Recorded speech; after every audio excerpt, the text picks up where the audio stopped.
This tutorial will get you through many level editing aspects. Check video description for shortcuts over some parts of video you aren't interested in, but I still highly advise you to get through all of it. You never know what you might miss, and in case the video gets outdated, you can again rely on video description. I'll keep it updated with necessary links.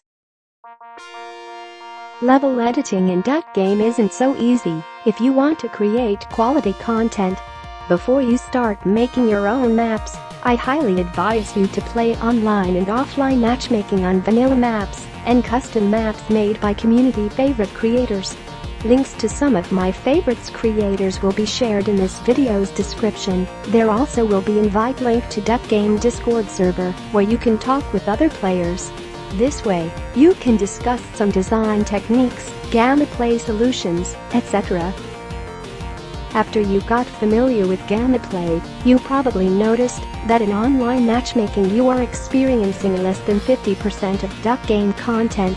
Lots of contents are locked from online mode for several reasons. Some of these locks can be bypassed, but we will get back to it later. It's also very likely you experienced some connection problems like ping or computer performance differences. On some custom vanilla maps, these problems made one or more players lose unfairly. Most of default maps were created with offline gameplay in mind. If you would like to play vanilla maps, except of these offline focused, you might want to take a look on my default maps conversion. Link to playlist is in video description. It also contains some arcade challenge maps redesigned to fit online gameplay. Self-advertisement. Now, let me say something about level files. These are saved with .lvl extension in my Documents Duck Game Levels directory. There you can also find .play files, which store data about level playlists you create in matchmaking lobby. Having these is really helpful when you are trying to separate offline levels from online levels or free-for-all mode levels from Teams mode levels. Level files you possessed through Steam Workshop are stored in directory. If you would ever have trouble with deleting map you aren't subscribing to anymore, you want to know the following directories. This is where some of Steam Cloud data is saved. Carefully delete what's necessary to be deleted. While we are at folders, DG collects in my documents more data than just user-made levels. Here's a description of these folders. Album, where album pictures after offline matchmaking are stored. Challenge data, where arcade scores are stored. Custom, folder collecting custom parallax, arcade machines textures, backgrounds, block tiles and platforms and online subfolders. For custom level art collected from maps that have been loaded during last launch. Levels, where level editor checks for your .lvl files. Mods, here you move mods to play them as local.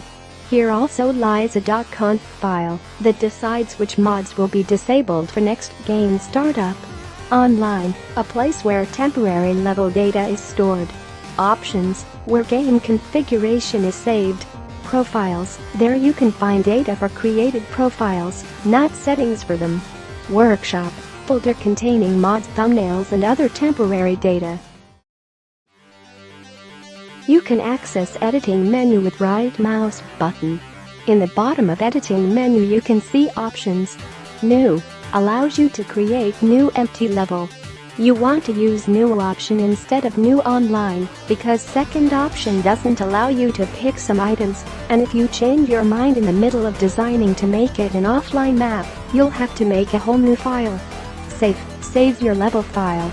Open, browse your levels in my documents directory. Grid, change size of the mesh grid.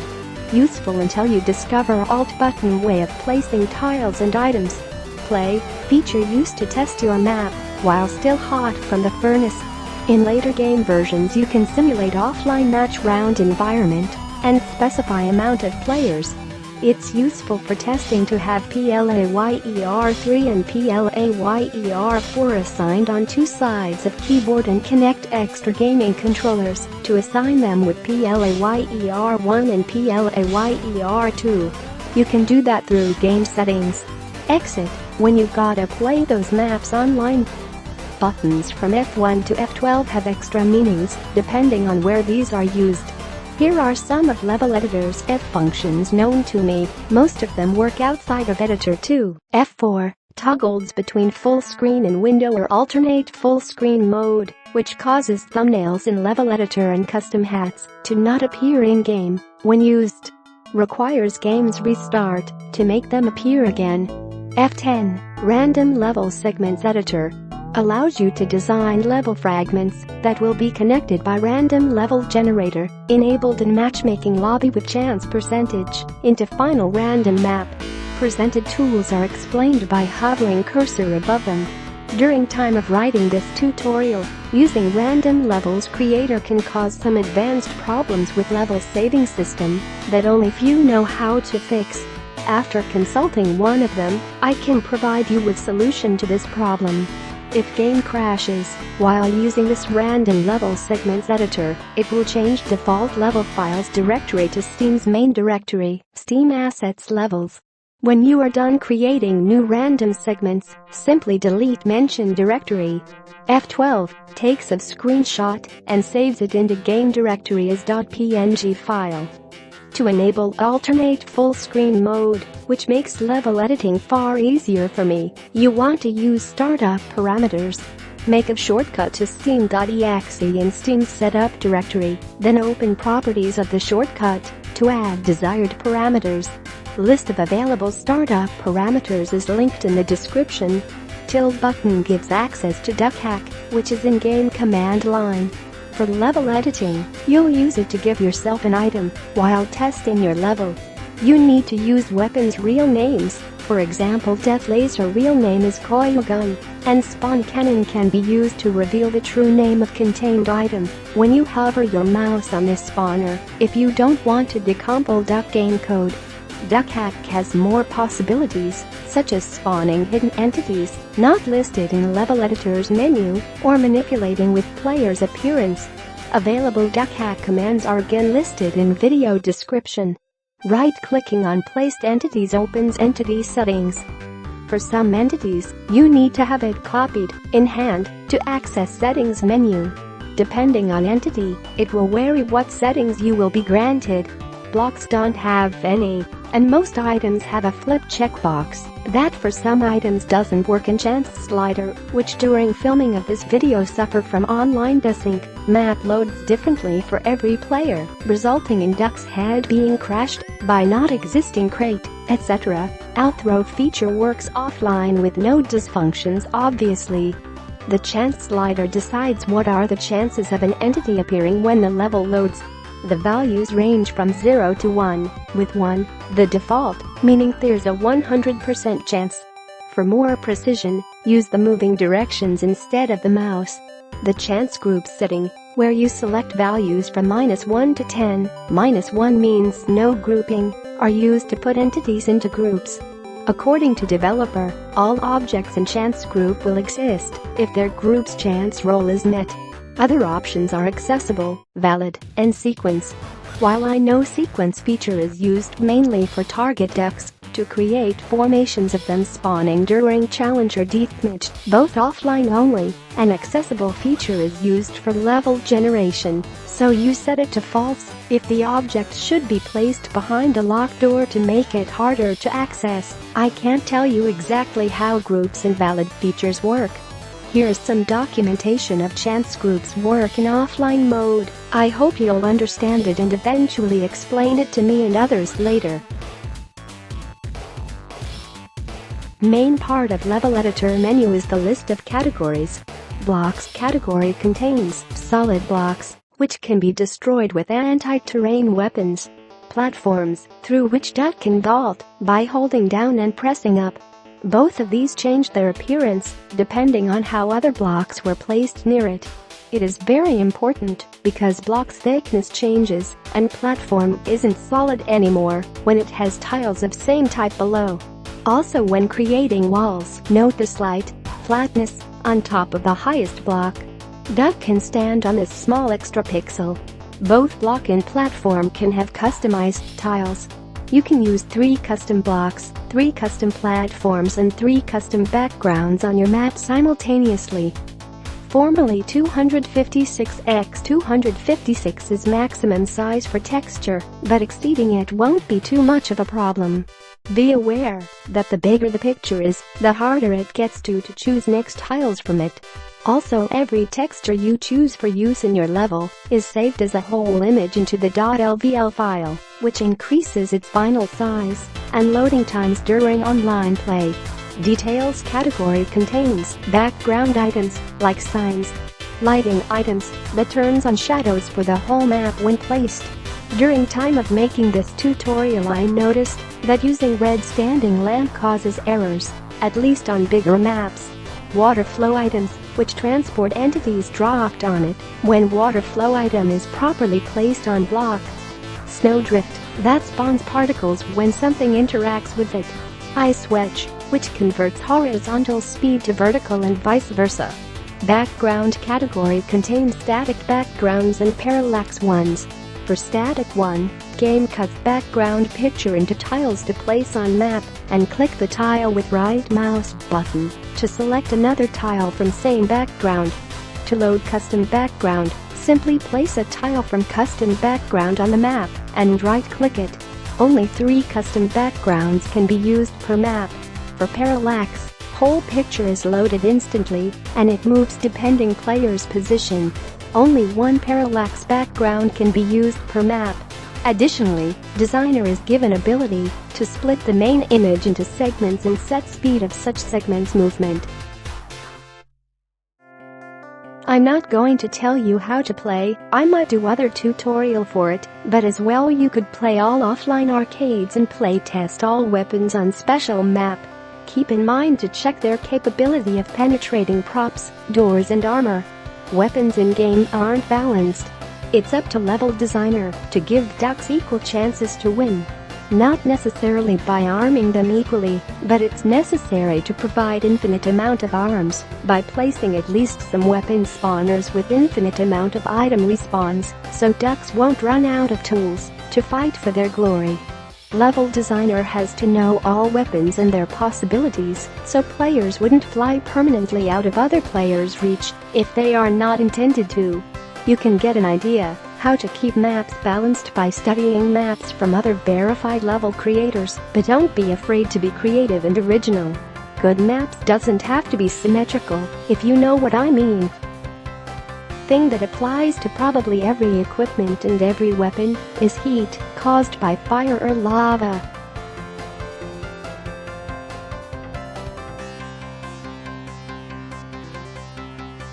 Heated items can't be wielded by duck for more than a second because it will throw it away due to high temperature of object. It's so warm it turns bright red, and duck works with its bare wings, okay? You can pick wearable items and quickly put these on, even when they are hot, and duck won't tell you it's a big problem, although you would have to be a monster to force it to wear a materialized hell on its breasts. Heated weapons begin to shoot, but not reload, so for example Magnum is very likely to empty its clip, while sniper rifle will shoot 1 out of 3 rounds. I'll explain some of the equipment. Helmet, night helmet and chest plate protect from 1 bullet, but complete set of armor doesn't cover duck's neck and legs, and also doesn't protect from explosive ammunition.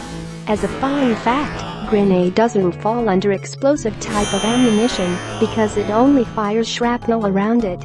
Bazooka and mag blaster use actual explosive ammunition that kills in fixed radius, despite having shielding. FancyBoots have very similar sprite to wall boots, but have completely different function. When duck is wearing FancyBoots, it can ragdoll without dropping headwear and weapon.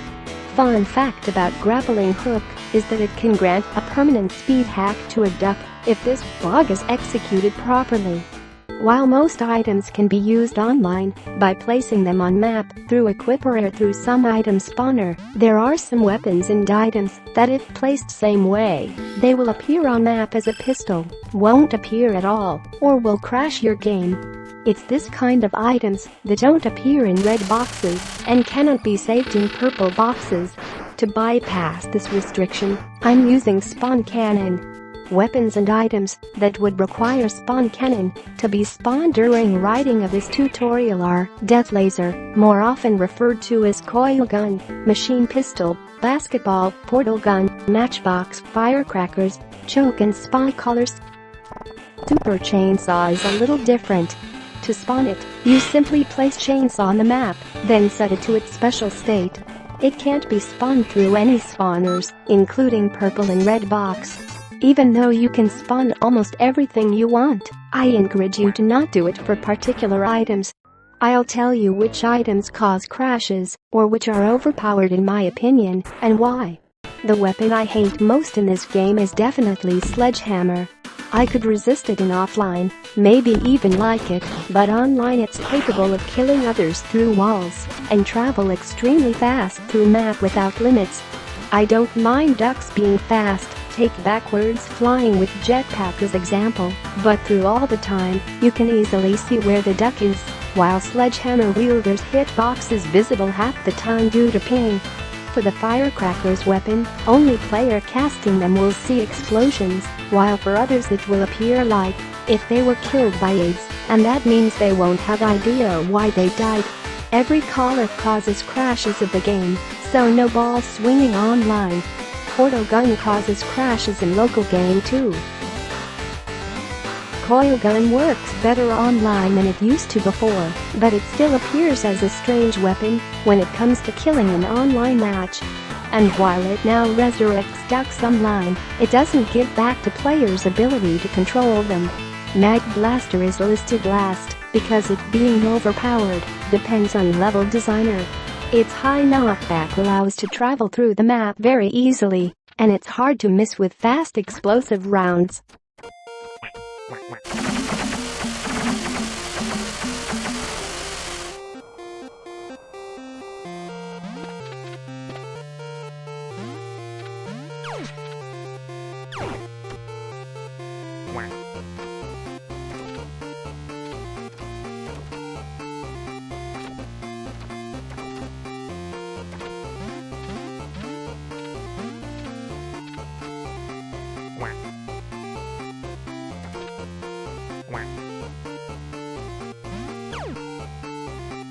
Before I get to spawners, I want to mention that currently capture the flag mode doesn't work in vanilla game. There are several items that refer to this mode, so I wanted to make this clear. Spawners category contains free spawn, spawning point for a single duck that doesn't take under consideration which team duck belongs to and tries to split amount of players for every existing spawn. It means that for 4 players and 5 spawn points, 4 spawn points are going to be used, and the unused free spawn is going to be different every round. Editing free spawn allows to set it for capture the flag mode by choosing which color of ducks will be able to use it. At this moment it doesn't influence spawn ducks at all. Team spawn acts like free spawn in regular mode, and additionally, when players play in teams, all members of the same team are spawning in same team spawn next to each other. Because of that, don't place these spawns close to ledges or walls, or precious duck will spawn on top of the map or fall into the pit. Also, I have a feeling team spawns are prioritized over free spawns, and I encourage you to use this kind of spawns on your map, as it prevents different team members from spawning next to each other. Spawn cannon spawns items with custom angle and velocity. After update, it's possible to trigger spawner with wire signal. Also allows to spawn offline only items. Laser spawner spawns quad laser on level load. Angle, speed, amount of repeats and time of spawning can be adjusted. Not recommended to use for online maps during time of writing this tutorial. The equips all ducks in set radius with selected equipment. Should work online, but don't take my word on that. Mystery gun places a random weapon item on the level from selected pool of items. Item spawner spawns a desired amount of items like other spawners do, additionally allowing spawned item to float in its sphere if spawner is placed on solid ground. Also, when any item is floating in spawner sphere, new item won't spawn through it. This way you can put a secondary weapon in the item spawner and place primary weapon above the spawner, so when the level is generated, primary weapon floats in its sphere, and picking it grants access to secondary gun. CTF spawner spawns bigger present, colored red or blue, depending on setup. Duck can only open one of two item colors. This special item weighs more and is supposed to be interactive flag, which disappears with no effect when taken to the opposite flag spawn with flag spawned. Ducks aren't indicated which color they belong to, so they won't know until they try to open one of the presents. It's also not clear if it's blue ducks that can open presents of their color or opposite. Rock wall. It spawns undestroyable terrain for 3 directions, up, down and the direction of red pointer. Used to moderate limits of the map. Item boxes, their titles describe their differences well. Ducks bump their heads in these to make the item inside it pop out. For item boxes, including random red ones, items spawn inside them every few seconds and stay there until something hits the box from below. Spawning action doesn't take place when hitting the box, and that means item inside it can be heated with fire before it even makes its appearance outside from it. Purple box allows saving items held in duck's wings. Saved items are available during other rounds, even available during other matches, except for host. His purple box saving is erased with every new match. Path node, used for planning robots' routes. Robots don't appear online, but path nodes might come useful for adding editors' admonitions. Majority of special items are not visible, just like parallax background item. Players only see effects of their work. All arcade and goodies items are for offline challenge and arcade modes. Camera zoom, used to set minimum distance of camera, when all followed by camera entities are close to each other.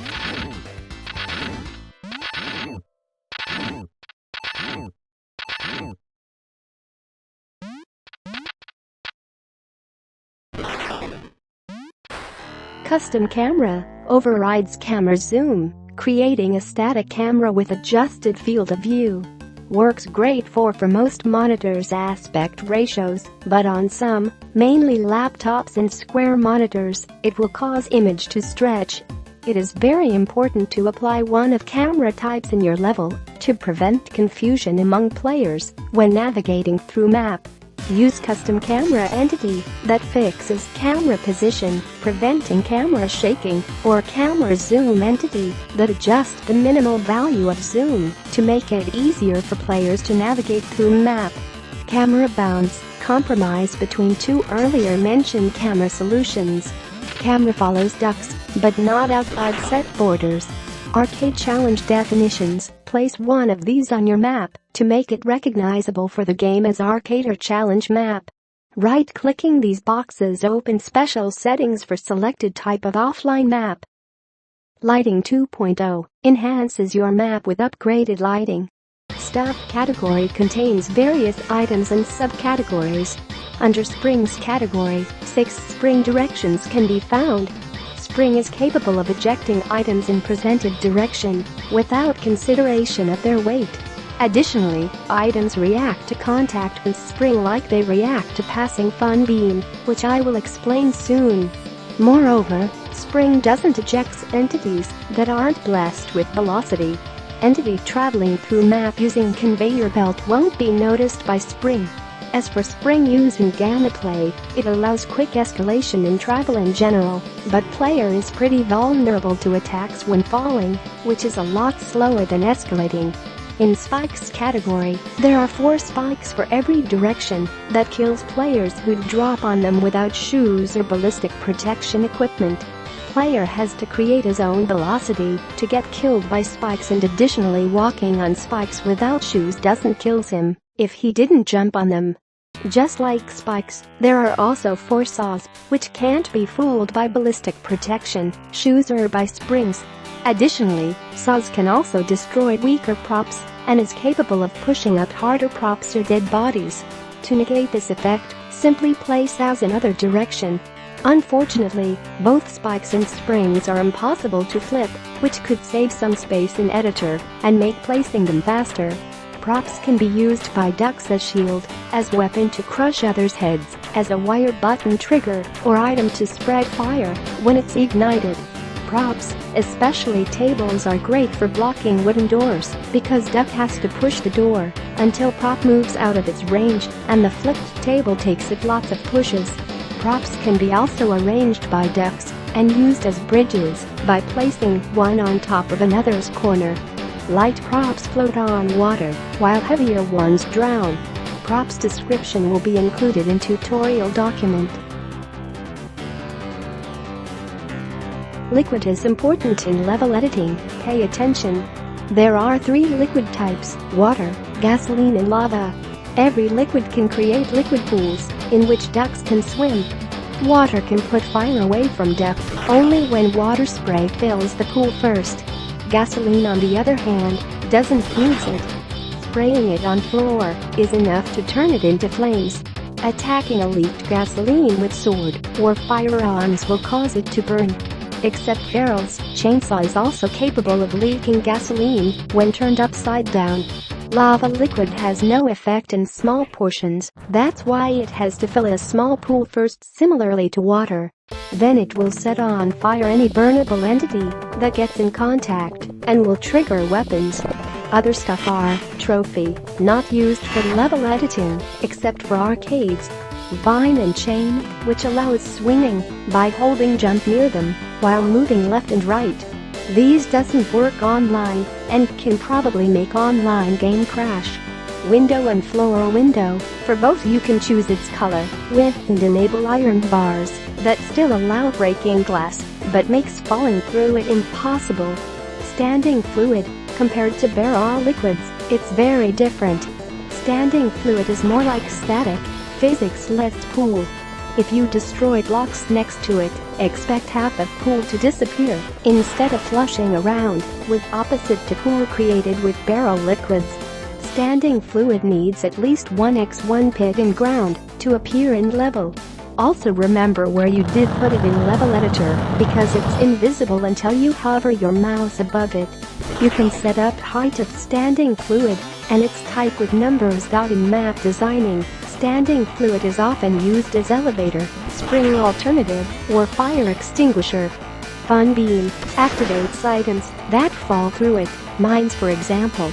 It needs to be attached to at least one block or platform.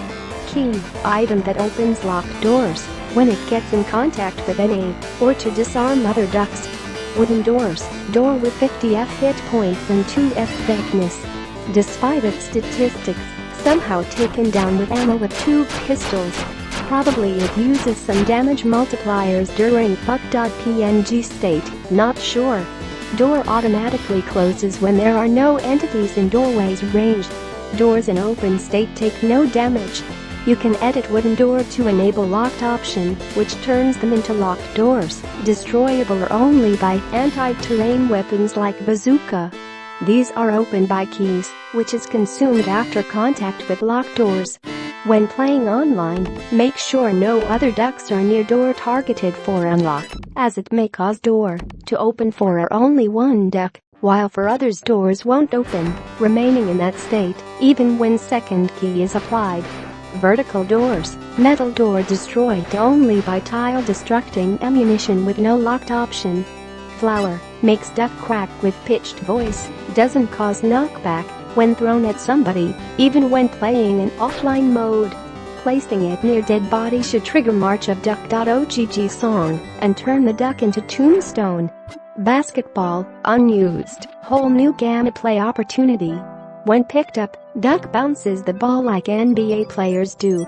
Other ducks can steal the ball from our player while the ball is in the state. Other thing the duck can do with the basketball is holding it with fire button. Pressing throw button while holding fire will make our duck throw the ball forward and slightly up. If the duck walks more than 3 steps while holding fire, referee will force duck to drop it for others to pick up.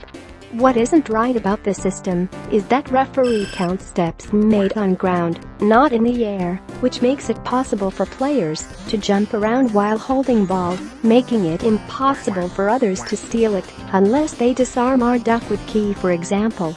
I think referees should also intervene when double of the ground distance is made mid-air. Let me know in comments how you feel about it.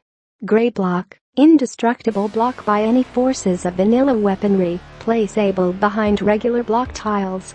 Water cooler, water tank is capable of absorbing lower caliber bullets like a water barrel. Teleporter, arrows indicate where selected teleporter is supposed to take entity, which gets in its range.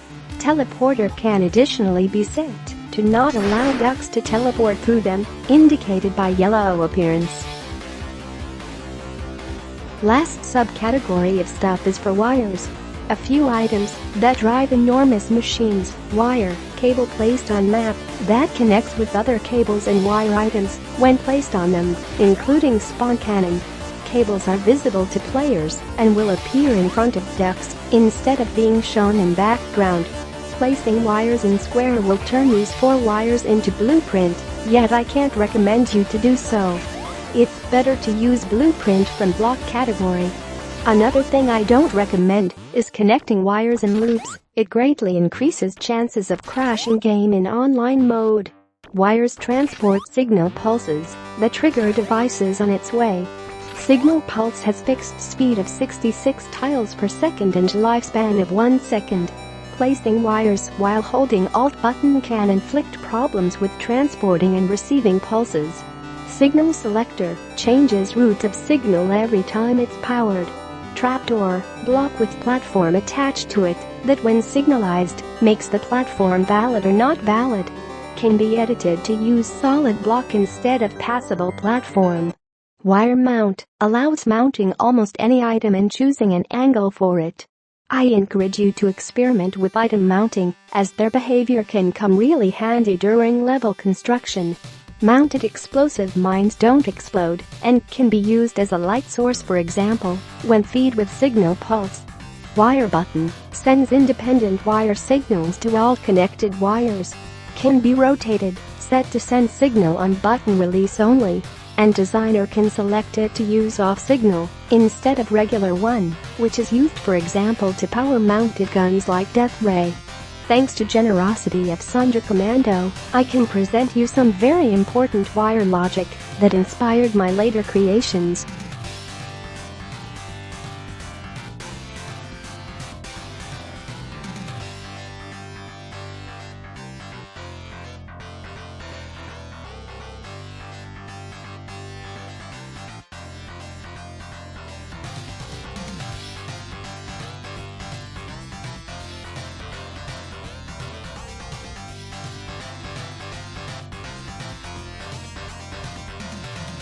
And these are my fruits of this inspiration.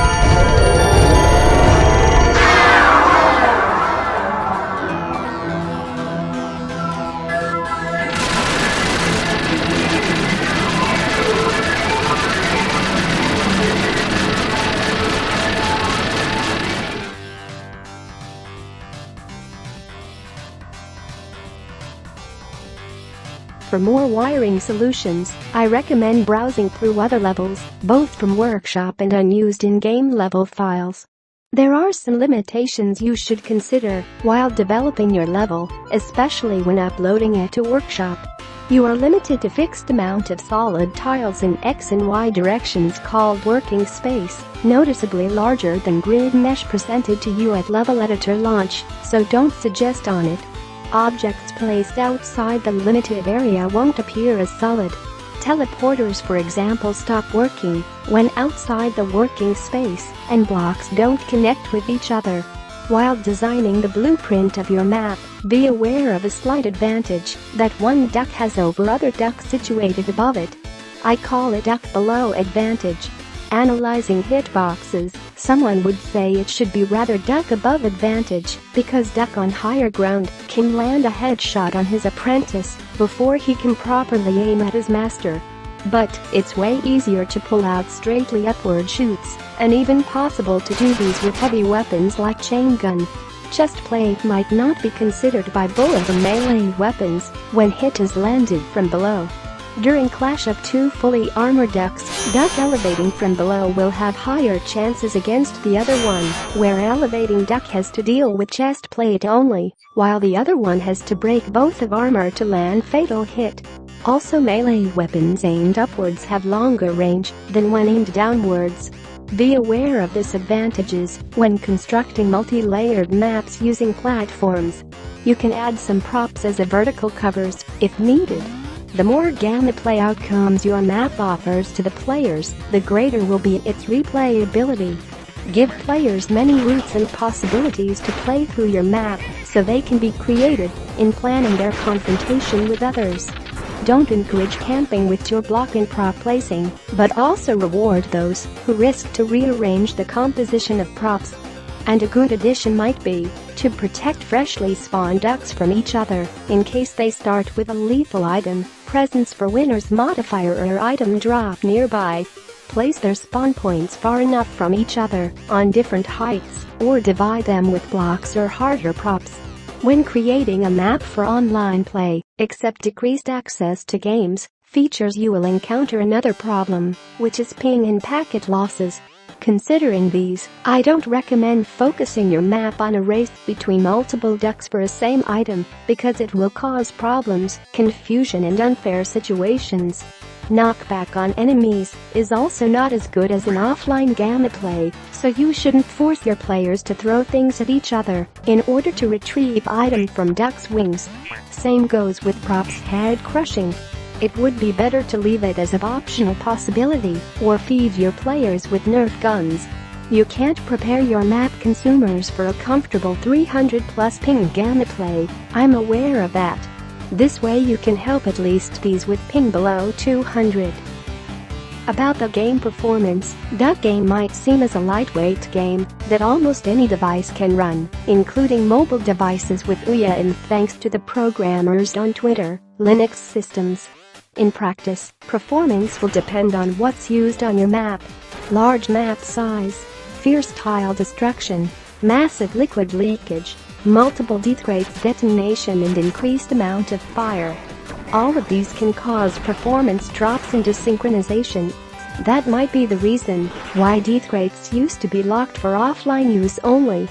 Despite this, if such utilities are used in reasonable amounts, the game should be just fine and get a little bit spicier. Something I would like to add is that you should control players on your map. Without too much hustle, Duck can glitch through some walls and doors, shooting through these with longer weapons like magnum or shotguns, or clipping itself horizontally. For vertical clipping, props will be required. To make unwanted glitching not occur, you can place spikes or saws behind block tiles to prevent accessing area behind these when tile is destroyed, or on top of them to prevent clipping and escaping from other ducks' reach. You better save those levels. For more complicated projects, make a separate, temporary folder for savings of your progress. This way you are backed up in case of games crash or making a fatal mistake you won't be able to track.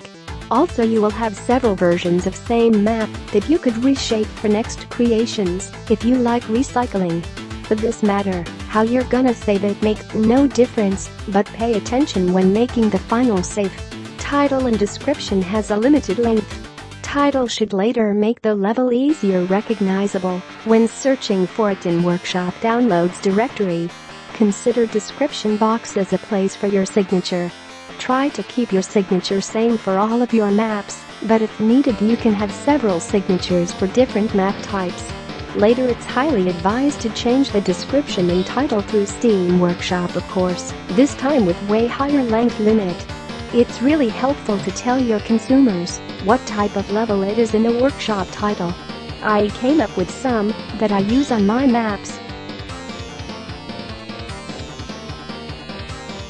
Now let me explain the level signature thing. The in-game level description box saves the text into the .lvl file, same goes with level title. If you would ever want to update your workshop submission, both have to remain same, else uploading it to workshop will create new submission. What you will write on workshop page won't affect level file, that's why I recommend you to use Steam for naming. Note that to host your map online, it doesn't have to be uploaded into Steam Workshop, so you shouldn't subscribe to your levels, as it only makes your game load longer and increases chance of redundancy occurring in custom level art folder. Instead, make a folder structure to sort your levels depending on their category, like mods necessary, 2v2 compatible, challenges, and so on.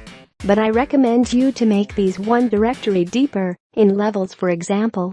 Some mods create folders inside of your default levels folder with their maps, so you better leave it for them, and for playlist files. Important thing about making maps with mods, local and workshop are two types of mods, local stored in mods folder and workshop stored along with things you are subscribed to. Level made using local mod can be used only in level editor because in game lobby they appear as corrupt. If you are a modder making maps for your mod, or you are forcing some level designer to do it, remember to upload your mod to workshop, even as friends only, and let your coworkers subscribe to it first. If mistakes were already made, move your local mod somewhere where game won't load it, subscribe to your mod, enable it, open your level with level editor, and save it as a new file, because override isn't enough for it. This is all for this video. I don't know the future. I didn't come here to tell you how this is going to end. I came here to tell you how it's going to begin. Where we go from there is a choice I leave to you. I'll be uploading new links to useful content to a spreadsheet in video description. From this place, I would like to spend a minute to embrace the superiority of Latent PodVLski's DuckGame level editor. Amount of vanilla items given by designer is fairly small, yet amount of possibilities, how to use them is overpowering. If Video Gamma Donkey would ever make a top 20 level editors in games, this one should be in the top 3. It's simple, for advanced designers to simple in some terms, it misses some features, me and others pointed out in closed update thread, same with bugs, but with camera manipulations, controllable environment, logical systems, multi-purpose items and many more, it allows level designers to keep the game fresh or even develop new gamma modes with little or no help of mods, which also can be easily implemented. Can't think of a better level editor right now, but I hope, despite this, it still will be developed to truly become the piece of gold.